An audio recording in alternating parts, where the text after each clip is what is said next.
She was never asked if she wanted the role. There was no interview, no training, no manual.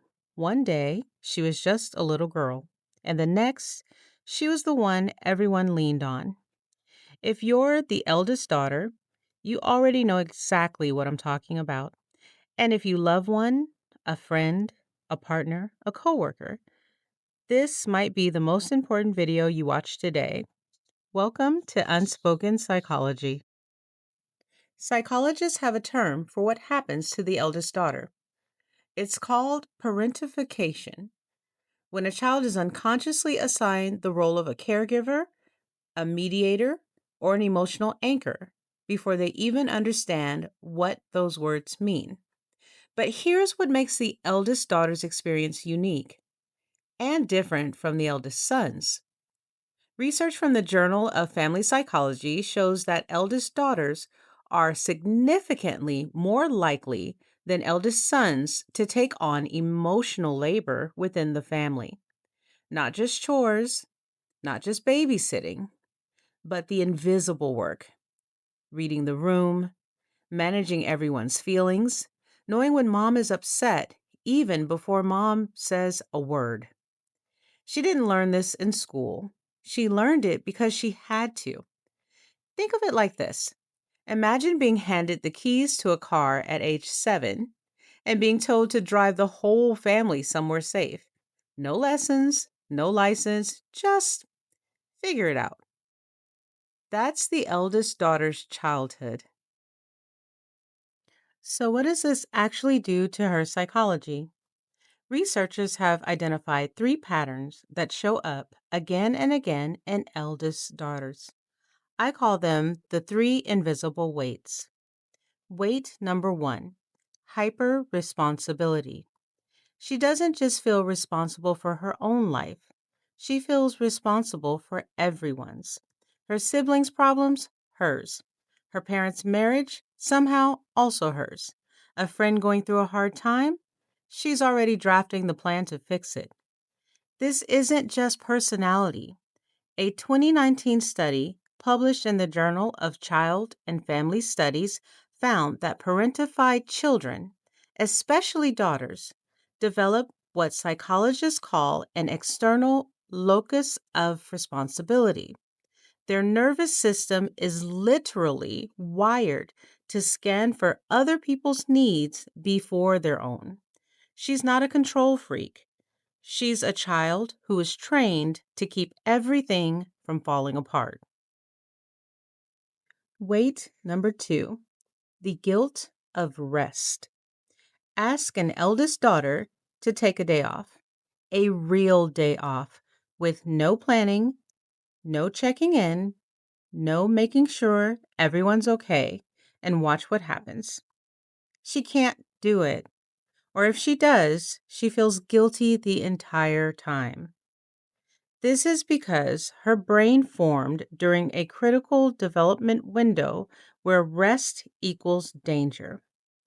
If she relaxed, things fell apart. If she stopped watching, someone got hurt, emotionally or otherwise. So, her nervous system made a deal with her. You don't get to rest, ever. And in return, everyone stays safe. She has been honoring that deal for 20, 30, 40 years, and she's exhausted, but she'll never tell you that. Weight number three: the identity gap. Here's the one that hits the hardest. Ask an eldest daughter, who are you when nobody needs you? Watch her face, that pause, that confusion. That's the identity gap. She has spent so long being defined by her usefulness: the responsible one, the strong one, the one who holds it together, that she never got to figure out who she is outside of that role. Psychologist Dr. Lindsay Gibson calls this the role self versus the true self. The eldest daughter often has a highly developed role self. She knows exactly how to show up for others, but her true self, the one with her own desires, her own mess, her own unfiltered needs, that girl has been waiting in the wings for a very long time. Now, before you think this is a sad story, hold on, because here's what the research also shows. The eldest daughter didn't just survive her role, she developed psychological superpowers because of it.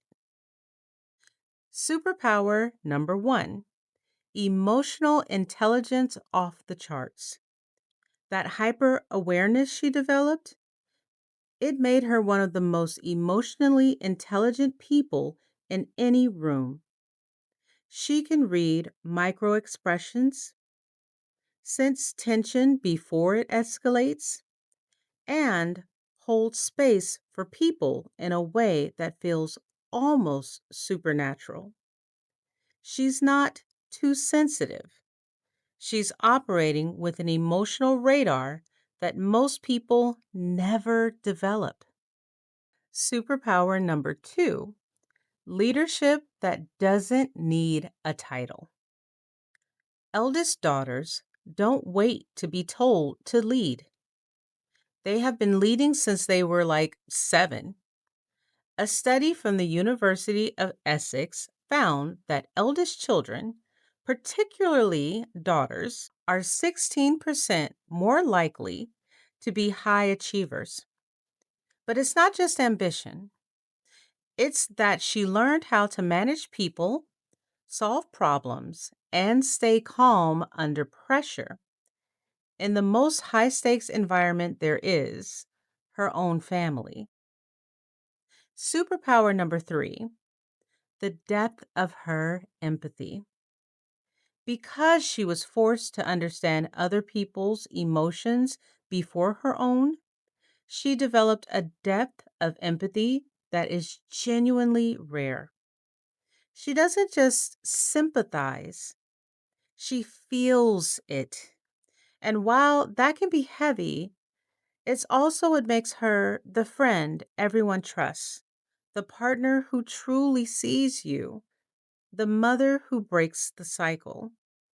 She is not broken by what she carried, she was shaped by it. So, if you're the eldest daughter watching this, here's what I need you to hear. And I need you to really let this land.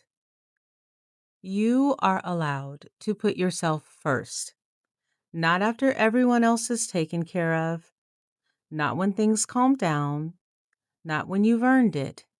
Now, you are allowed to not have the answer. You are allowed to fall apart and let someone else pick up the pieces for once. You are allowed to be the one who needs help. That little girl who was handed the keys before she could reach the pedals, she did an incredible job, but she's tired and she deserves to finally climb into the passenger seat and let someone else drive for a while. You were never supposed to carry all of that weight, but you did. And the fact that you're still here, still showing up, and still holding it together, that's not just strength. That's the psychology of the eldest daughter. If this video found you at the right time, leave a comment and tell me, what's the one thing you carry that nobody ever thanked you for?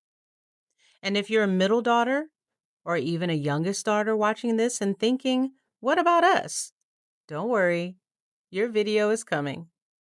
Until next time, Unquiet Minds.